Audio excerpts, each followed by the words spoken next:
With all the negativity going on in the United States now, and the confusion that's probably going to happen as a result of the election crisis and the health crisis too, but at the same time America is very great in many things. Our First Amendment rights, our Bill of Rights, all the things that we have available to us, sometimes we take for granted and we don't realize that other countries fight for that still till this day. Like, women fight for their rights just to be able to express themselves.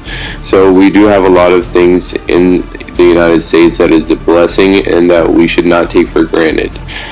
For example, our acceptance of immigrants is unlike almost any other country in the world. So we are a melting pot of people here in the United States, and that's a beautiful thing. Technologically speaking, we're very advanced. Standard of living of people is also very high. So I am very thankful for that as an American. But I want to talk about something today that's very serious, and that is advocating to overthrow the U.S. government. It is illegal, yes, in many ways, and you can go to jail for it. You can get fined. In the second paragraph of the Declaration of Independence, it says that whenever any form of government becomes destructive of these ends, and by these ends they mean the life, liberty, and the pursuit of happiness of men, women, and children of the United States, it is the right of the people to alter or to abolish it. And by it, in this instance, they're talking about any form of government that becomes destructive. It is our right of the people to alter or abolish it and to institute new government, laying its foundation on such principles and organizing its powers in such form. They're saying that yes, if enough people in the country believe that the government is being very oppressive, that they have the right to uprise.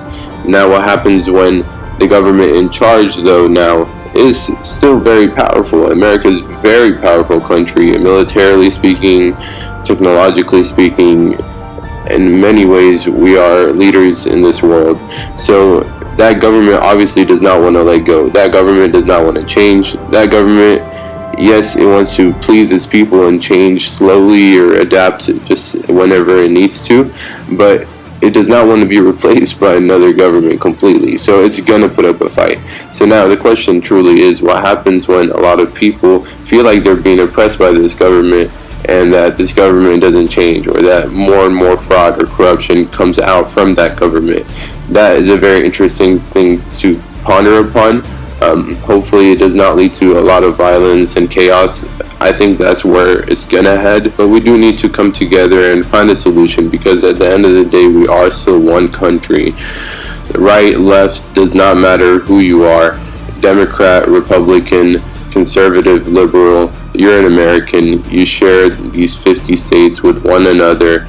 I share it with you guys. I want us to prosper. I want us to come to an agreement, and hopefully by the time January 20th, 2021 comes around, or next year and the year after, we can keep progressing and keep developing as a society and not waste a whole year or two fighting. What do you think are some solutions for us to overcome these challenges we're facing here in the United States?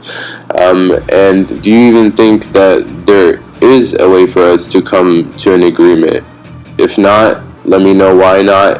And if you think that we can actually come through it and still be the leading country in 5-10 years time, then also let me know. It's going to be interesting to see what happens with the United States come a couple years from now. So that's why I'm making these videos, so we can all kind of think about where we're headed. And if y'all found some value out of it, please like, share, and subscribe. Mr. Mufleh out.